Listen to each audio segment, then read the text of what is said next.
What's up everyone? John Rettinger from Techno Buffalo here. In a previous video, we unboxed and demonstrated for you the Asus ePad Transformer Prime, the world's first quad-core tablet on the market. I talked about the price, which is going to be $499 or $599, depending on the 32 or 64 gigabyte models.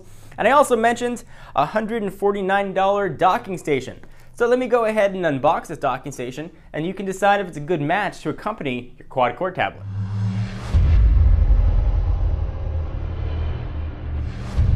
Alright, so here is the docking station, which can not only add a keyboard, but can also improve your battery life by up to 6 hours and charge the tablet. You'll get 12 hours default battery from the Asus ePad Transformer Prime's battery, and this will add 6 hours additionally, bringing it up to 18. So let's go ahead and open this sucker up. I'll use my unboxing nail here if I can, or finger. There we go. Alright, so the plastic is torn. Go ahead and open this up.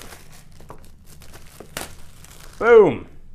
All right, so let's go ahead and see what this looks like. Pull off the top, and here is the keyboard dock. Much thinner and lighter than previous generation keyboard docks we've seen in the past. Let's go ahead and pull off all the plastic. There appears to be quite a bit of it.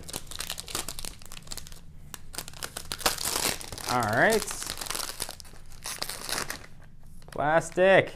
It's harder than it looks.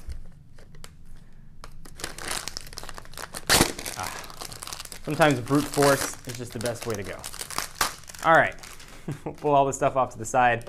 You're going to have inside the box as well some warranty information and a cleaning cloth. A cleaning cloth also will come with your tablet, but in case you have doubly greasy fingers, you can go ahead and use that to clean it.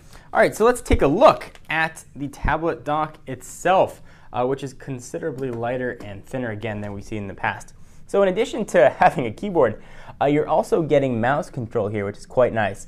You can dock and charge your pad for up to 18 hours of battery life. You get a full QWERTY keyboard, as I just mentioned, and you get easy file sharing with the built-in SD card and USB port. So we'll take a look at that in just a second. Let's see what this keyboard feels like. It's got relatively decent key throw to it. It's not full size, but it's very close. It's going to probably translate to a pretty enjoyable typing experience, but of course we'll test it and let you know if it's going to be worth your $150. You've got some typical Android controls here in addition to regular keyboard controls. So you've got a home button right there, and you've got your Android menu button. You're also going to have full arrow keys, which could be great for gaming, or if you do a lot of spreadsheets, if you're on an airplane or in class, that's going to be very helpful. And of course, for taking notes, this is going to be a really nice addition. And of course, you can lock it as well. All right, so we talked about other ports and expandability. Let's take a look at those other ports and expandability here.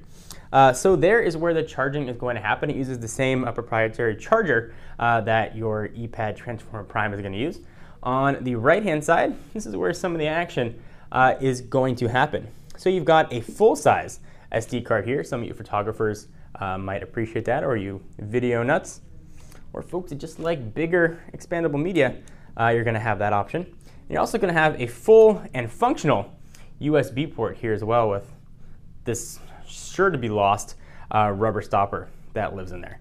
So this will expand your battery up to 18 hours. So if your tablet is dying, you go ahead and plug it on in. Speaking of plug it on in, let's go ahead and do that and see what it looks like. I happen to have here the Asus ePad Transformer Prime. Let's go ahead and turn it on. You can see that beautiful IPS screen. There is not only a charging port, it's also one of the dock connectors. So go ahead and make sure this is in the unlock position. This lever can move left or right to lock it in place. We'll go ahead and try and slide it in. When I reviewed the first ePad Transformer, the dock notoriously gave me trouble. I'm hoping that this is going to be a bit of a better experience trying to get this to work. So we'll do it for the first time, see if we can get this to function. All right, so every now and then in some unboxing reviews, we come across some interesting things. Here are the instructions that we actually had to reference. And what you guys didn't see was about the 20 minutes that elapsed between when the video ended and when it begins right now. Here are the instructions. It looks like you would just drop it in place. What they don't tell you, however, is that on the bottom of the tablet here, these two slots were actually filled with these very hard to remove rubber stoppers. In each of those two slots, meaning when those rubber stoppers are in, the tablet's not going to dock, and there's no indication in the instructions that you're supposed to remove them. They look like they're actually part of the tablet themselves. So the docking doesn't work. So consider yourself warned to know that when you do get your tablet, you are going to want to dock that. Now once you do eventually realize that, see there's a little bit of an arrow on the bottom. There's an arrow here on the dock itself. And you should, at least in theory now, be able to snap it right into place. And indeed, you can do that.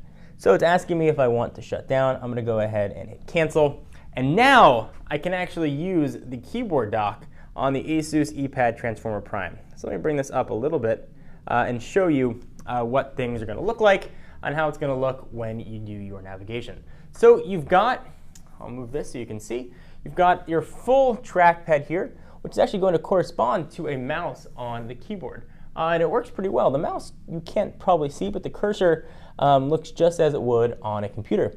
So I go ahead and go down to Home, and if I select it, I can click and I can go ahead and jump into Home. If I want to take a look at applications, I can go ahead and take a look at applications. So let's say I want to try typing something, for example. So I'll go ahead and jump into Browser. We haven't configured it for Wi-Fi yet, but it will give us the ability to use the keyboard. So we'll go ahead and just hit OK. Browser connection is unavailable. Let's go ahead and see what the keyboard feels like now that I'm typing. And it's pretty quick. The letters are showing up instantaneously. There isn't any sort of lag. Things just seem to be working. The arrow navigation are a little bit on the small side, but definitely works. We'll go ahead and hit the home button. This has been a very quick unboxing. Of course, we'll do a full review and demonstration of the keyboard dock in a little bit in a coming video. So go ahead and close this up. You can see what it looks like. It really is a thin package. It feels like a little bit of a heavier netbook. Got a very nice look and feel to it. And of course, the top matches the bottom. So it almost looks like a full tablet. This you could definitely carry with you to class. You could take it with you to work to take notes, or you could watch videos or movies on a plane, and perhaps not even have to bring a laptop. So I am John Rettinger from Techno Buffalo. This has been an unboxing of the $149 Asus ePad Transformer Prime keyboard dock. I'll see you guys in the next video. Stay tuned for a ton more coverage of the Asus ePad Transformer Prime.